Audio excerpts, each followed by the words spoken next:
মনে করেন যে শাবে বারাতে শুধু হালুয়া রুটি খেললাম বাস পালন হয়ে গেল, এটা মূর্খদের মানে যারা জানে না এই মশলা সম্পর্কে জ্ঞান না, এটা না। কেউ যদি বলে শাবে বারাতে রোজাও রাখবো, ইবাদতও করব, আজকে খাবারও নবীর সুন্নাত মোতাবিক খাবো হালুয়া রুটি, তাহলে হালুয়া রুটি খাওয়াবো স্বভাব পাওয়া যাবে, বলেন।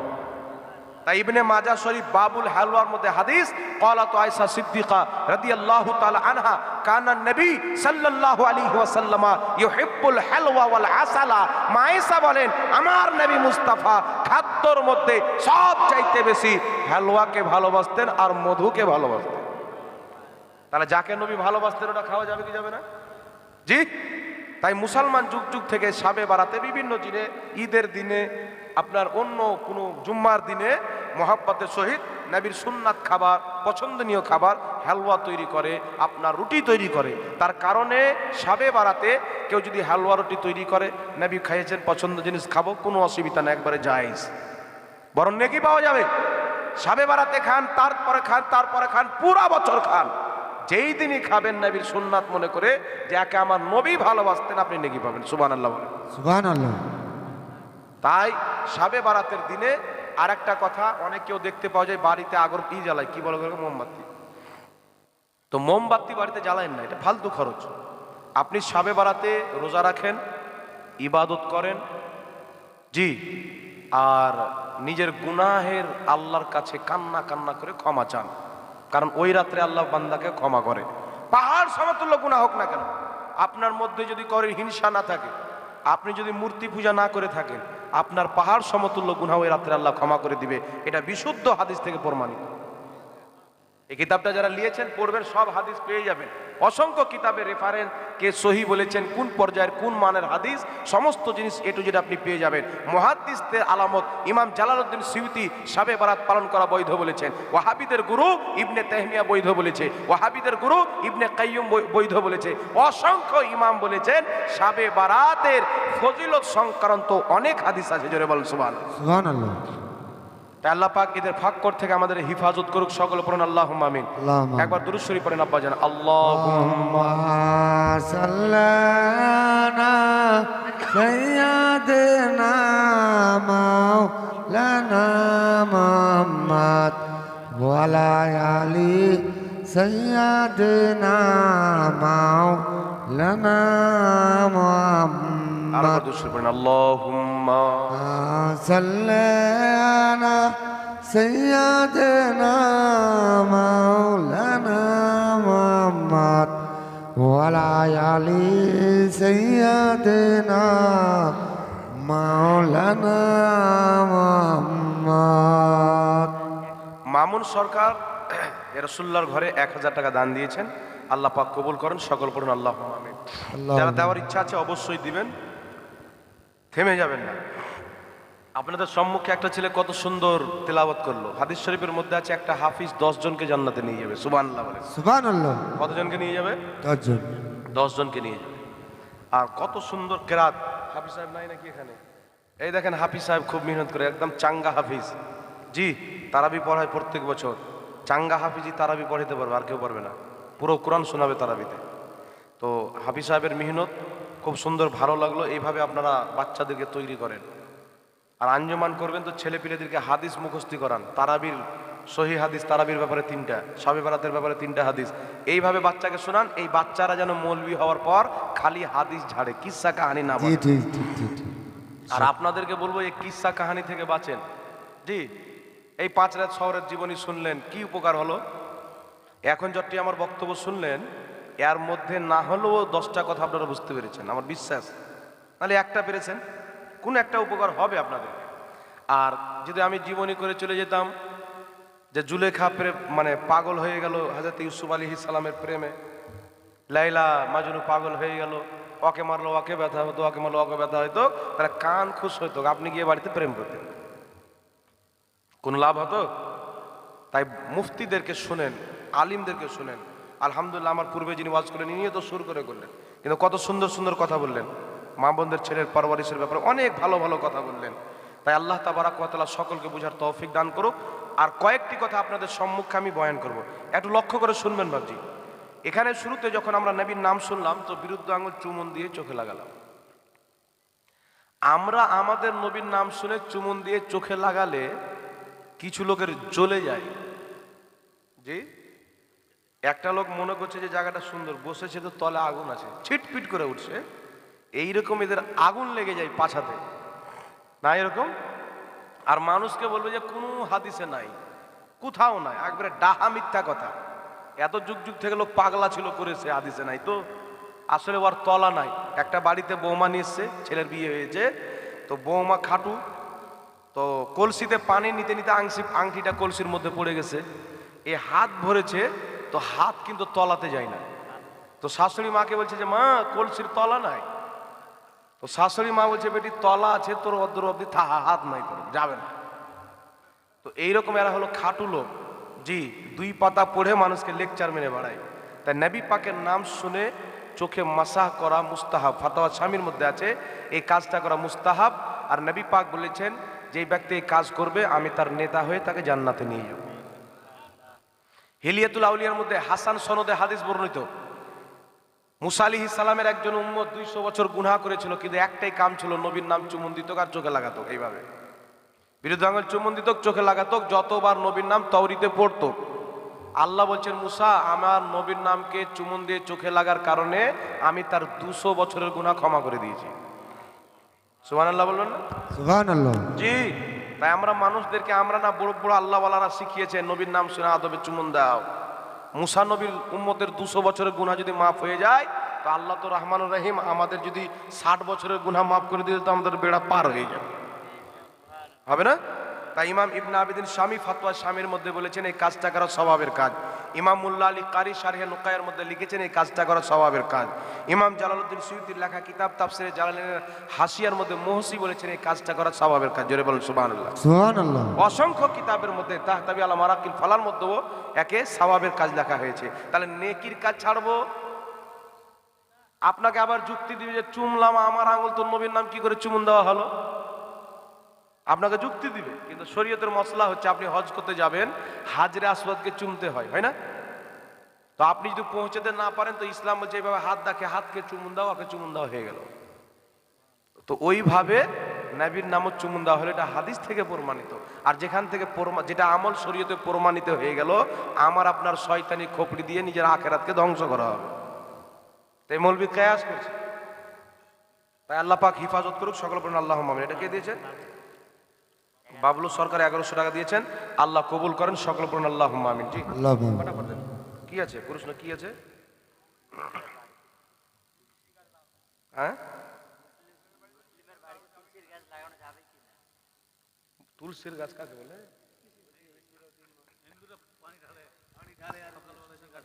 তো গাছের কি দোষ হলো? হিন্দুরা তো মাটিরও পূজা করে, তাহলে আপনি বাড়ি ঘর ছেড়ে লদ্দিতে গিয়ে বাস করবেন নাকি? অসুবিধা নাই, অসুবিধা নাই। যাক, আল্লাহর সৃষ্টি তুলসীর গাছ, সব গাছ আল্লাহর তসবিহ পাঠ করে।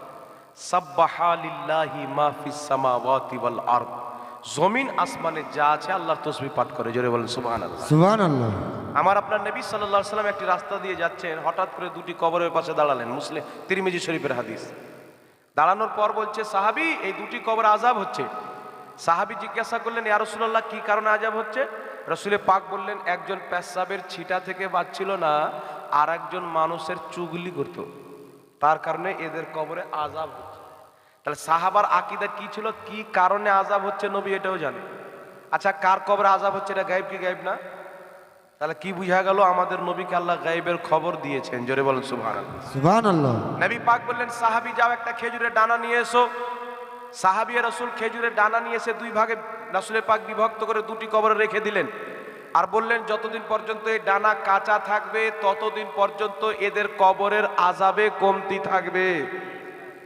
মুহাদ্দিসিনে কেরাম বলেছেন ও যতদিন কাঁচা থাকবে আল্লাহর তসবিহ পাঠ করবে, ওই তসবিহ পাঠ করার সওয়াব ওদের কবরে যাবে, আর ওই সওয়াব পেয়ে তাদের আযাবে আল্লাহ কমতি করে দিবে, হালকা করে দিবে।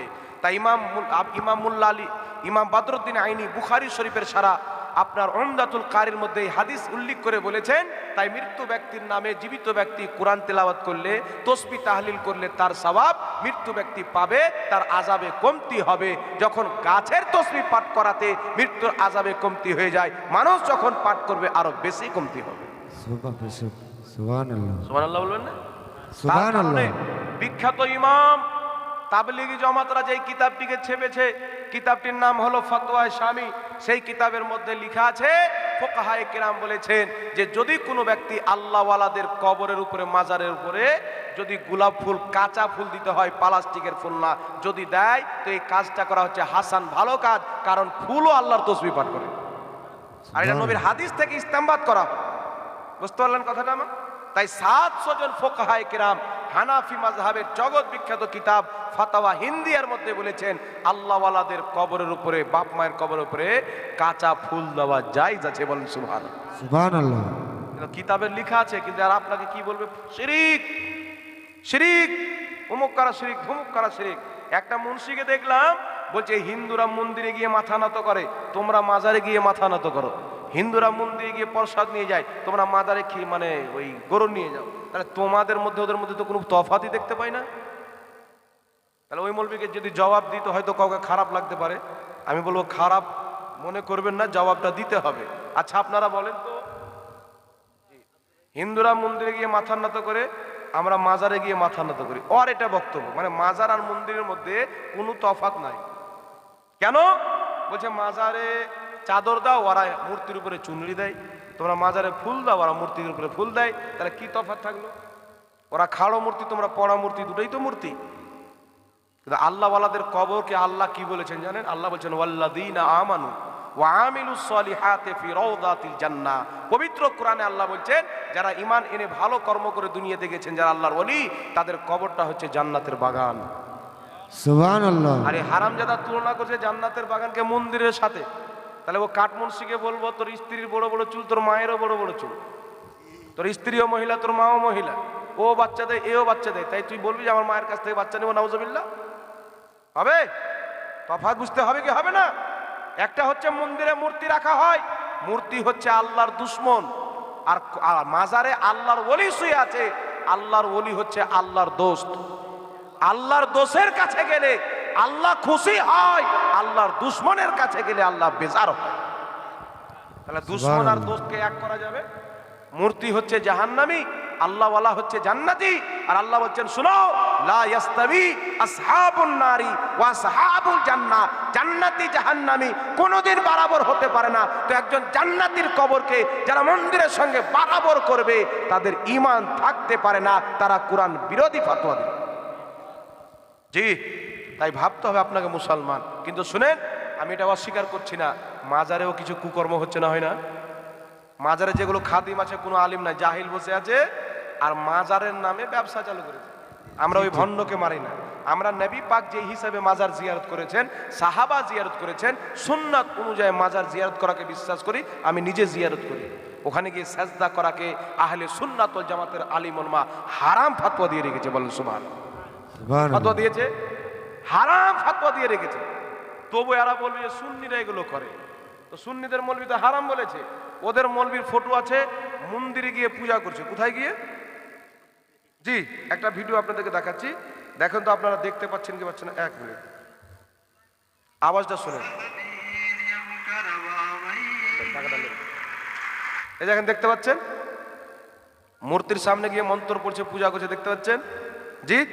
তো এখন যদি আমি বলি যে এর মধ্যে তবলিগি জামাতের দুটো আমিরও আছে, আমি যদি বলি যে তবলিগি জামাতেরা সব মূর্তি পূজারি, এটা আমার ঠিক হবে? যে করছে আর ব্যক্তিগত বিষয়। মাজার জিয়ারত করা নবীর সুন্নাত। সিয়ার আলামিন নুবালার মধ্যে ইমাম যাহাবী লিখেছেন আদ-দুআউ মুস্তাজাবুন ইনদা কুবুরিল আমবিয়া ওয়াল আউলিয়া। আল্লাহওয়ালাদের কবরে, আল্লাহ নবীগণের রওজাতে তাদের ওসিলা দিয়ে দোয়া করলে দোয়া কবুল হয়। মুসান্নাফ ইবনে আবি শাইবার মধ্যে সহিহ হাদিস, হযরত ওমর ফারুকের জামানায় বৃষ্টি বন্ধ হয়েছিল, সাহাবীগণ নবী রওজাতে গিয়ে তার ওসিলা দিয়ে দোয়া করেছেন, তারপরে বৃষ্টি হয়েছে। বলেন সুবহানাল্লাহ। সুবহানাল্লাহ। ওখানে গিয়ে দোয়া করা, জিয়ারত করা যায়, কিন্তু সাজদা করা শরীয়তে আল্লাহ ছাড়া কাউকে হারাম আছে। বলেন সুবহানাল্লাহ। আর কি দুটা লোকের সাজদা করাতে জাহিল মূর্খর যদি আমাদেরকে কবর পূজারি বলে, তাহলে তোমরা তো মূর্তি পূজারি। তাহলে তোমাদের চাইতে তো আমরা অনেক ভালো আছি। জি, আর তোমাদের মৌলবি তো মূর্তির গিয়ে পূজা করে। তাই আল্লাহ তাআলা হেদায়েত দান করুক, সকলে পড়ুন আল্লাহুম্মা আমিন। আল্লাহ বুঝার তৌফিক দান করুক। দুনিয়াতে একটি জামাত হচ্ছে জান্নাতি, আহলে সুন্নাত ওয়াল জামাত। এই জামাত ব্যতীত যত ফিরকা আছে, যতই নামাজ পড়ুক, যতই রোজা রাখুক, আল্লাহ নবীর গুস্তাখি করার কারণে চিরস্থায়ী জাহান্নামী। একজন ব্যক্তি 2000 টাকা, কে নামটা ভুলে গেছে আমি। আপনার নাম কি বাবজি? 500 টাকা। হ্যাঁ? হাসের মোহাম্মদ সরকার। বাবজি কত কষ্ট করে জোগাড় করে 500 টাকা দিয়েছেন, আল্লাহ আপনাকে জান্নাত দান করুন। 515 আল্লাহ দীর্ঘ হায়াত দান করুক, আল্লাহ তাবারাক ওয়া তাআলা কবুল করুক। জি বসেন, আমি দোয়া করছি, বসেন। উজু করে নামাজ পড়বেন, বিনা উজুতে নামাজ পড়া হারাম আছে। আমার মা বোনেরা অনেক টাকা দিয়েছেন, আল্লাহ পাক কবুল করেন। আব্দুর রহিম 5000 টাকা দিয়েছেন, আল্লাহ পাক কবুল করেন। সকল বলেন আল্লাহুম্মা আমিন। নারে তাকবীর, আল্লাহু আকবার। নারে রিসালাত, ইয়া রাসূলুল্লাহ। মাসলাকে আলা হযরত জিন্দাবাদ। ফয়জানে আউলিয়ায়ে কিরাম, জিন্দাবাদ। সেরাহাল মাদ্রাসা। জিন্দাবাদ। বলেন জিন্দাবাদ। একটু চটচট করে দিয়ে দেন, দু চারটা কথা বলে বক্তব্য শেষ করে দেবো। আমাকে সর্দি এবং জ্বর হয়ে গেছে। মোবাইলে শুনেন। কে ক টাকা দিলেন ভাই? হ্যাঁ 10 টাকা, 200 টাকা। যাক, আল্লাহ পাক কবুল করুক। যাই হোক বিরাদর ইসলাম, আর একটি কথা আপনাদের সম্মুখে বয়ান করে দিই যে 12 রবিউল আউয়ালে এবং মুহররমুল হারামে আমাদের দেশে মানুষ জালসার আয়োজন করে, দোয়া খেরের আয়োজন করে, খাওয়া দাওয়ার ব্যবস্থা করে। এগুলো দিনকে পালন করে। তো এইগুলো দিনকে অনেকে বলে থাকে এগুলো কোরআন হাদিসে নাই, বলে না? ওকে বলবেন তাবলিগি জামাত কোরআন হাদিসে নাই, হারাম আছে। জি বলতে পারবেন? সুলতান মন্ডল বাবজি আমার 2000 টাকা দিয়েছেন, আল্লাহ কবুল করুন। শুনেন এই বাবজি, একটু ধ্যান দেন। কিছু প্রশ্ন হয় যার উত্তর প্রশ্ন করি দেওয়া হয়। তবলিগি জামাতের ইজতেমা হয়, জোড় হয়, ওরা খিচড়ি করে, বিরিয়ানি করে। কোন হাদিসে আছে? একটা জাল হাদিস দেখাক, আমি 5 লাখ টাকা পুরস্কার দেবো। জি মনে করি না মুখ আসলে বলে গেলো, টাকা রেডি আছে আলহামদুলিল্লাহ। তারপরে বলছি, আগে 1 লাখ টাকা বলতাম, এখন 5 লাখ টাকা আল্লাহ দিয়েছে, 5 লাখ বলি, কিছুদিন পর 10 লাখ টাকা বলবো। একটা হাদিস দেখাক যে কি বলে, ইজতেমা বলে না, কি বলে, তবলিগি জামাতের ইজতেমা কোন সাহাবী নবী পাক করেছেন আর বিরিয়ানি রান্না করেছেন। ইমামে হুসেনের নামে করলে পাছায় ব্যথা হয়ে যায়। মুহররমের নবী পাক এসেছেন দুনিয়াতে আল্লাহর শুকরিয়া আদায় করার জন্য, একটু আনন্দ প্রকাশ্য করে দোয়া খেরের ব্যবস্থা করলে শিরক বিদআত কোন হাদিসে আছে? তোর এটা কোন হাদিসে আছে? এটা যদি হারাম হয় তো চিল্লার খাবার সুমার চাইতেও হারাম হয়। তোমাদের কায়দা অনুযায়ী, আমি হারাম বলছি না, তোমাদের কায়দা অনুযায়ী। তাই বিরাদর ইসলাম শুনেন, এগুলা আপনাকে ধোঁকা দিচ্ছে, কারণ এরা হচ্ছে ইয়াজিদি। এরা বলবে ইয়াজিদ রাদিয়াল্লাহু আনহু, ইয়াজিদ রাহমাতুল্লাহ আলাইহি। আরে কারবালার ময়দানে খালি ইয়াজিদের দোষ আছে এটা বলা যাবে না, হুসেনের তো দোষ হতে পারে। জুতা খাই কি খাই না, বলে না? জি এরকম বলে, কারণ এরা ইয়াজিদকে বাঁচানোর জন্য। তো ইমামে হুসেনকে মুহররমে যত জালসা করবেন, মাহফিলের ব্যবস্থা করবেন, খাওয়া দাওয়ার ব্যবস্থা করবেন, আপনার সন্তান সন্তানের অন্তরে আহলে বাইতের মোহাব্বত বসবে, ইমামে হুসেনের শাহাদত বুঝবে। আর ইমামে হুসেনকে বুঝলে ইয়াজিদের উপরে লানাত করবে, আর বাপের উপরে লানাত করলে বেটারা কষ্ট পাবে। তাই জ্বর কি মেরে দেবো, আমার বাপ লানাত পাবে না, এটা হচ্ছে এদের উদ্দেশ্য। তাই এদের চক্রান্ত থেকে বাঁচেন। মুহররমের মাস আসবে, পুরো মাস আহলে বাইতের প্রশংসা করতে হবে, ইমামে হুসেনের গুণগান করতে হবে। জি আমার নবী বলেছেন, শুনো, আলীর চেহারা দেখা হচ্ছে ইবাদত, আহলে বাইতের জিকির করা ইবাদত, আহলে বাইতের গুণগান করা ইবাদত, তাদেরকে স্মরণ করা ইবাদত। তাই মুহররম মাসে আহলে বাইতকে স্মরণ করতে হবে। কেউ বলছে যে মুহররম মাসে ইমামে হুসেন শহীদ হওয়ার কারণে তার শাহাদতের মান বেড়ে গেছে, কিন্তু না, ইমামে হুসেন মুহররমের মাসে শহীদ হওয়ার কারণে মুহররমুল হারামের সম্মান আরো বেড়ে গেছে। এটা মুসলমানদের আকীদা। আর এই গাধা বলছে মুহররমে শহীদ হয়েছে, তার তিনার শহীদ হওয়ার মর্যাদা বেড়ে গেছে। নাউজুবিল্লাহ বলবেন না? কিন্তু ইমামে হুসেন যে এই মাসটাতে শহীদ হয়েছে, তাই বেশি হয়ে এই মাসের সম্মান বেড়ে গেছে। তাই পৃথিবীতে যখন মুহররমুল হারামের মাস আসে, সারা পৃথিবীর ইমানদার এই মহিনাটাতে কোরআন তেলাওয়াত করে, জিক্র আজকার করে, রোজা রেখে, মাহফিলের ব্যবস্থা করে ইমামে হুসেনের শাহাদতকে স্মরণ করে, আর নিজের সন্তান সন্তানের মধ্যে আহলে বাইতের মহাব্বতকে ভরে। আর আহলে বাইতকে মহব্বত করা ফরজ, আহলে বাইতকে মহব্বত করা ইমানের অংশ।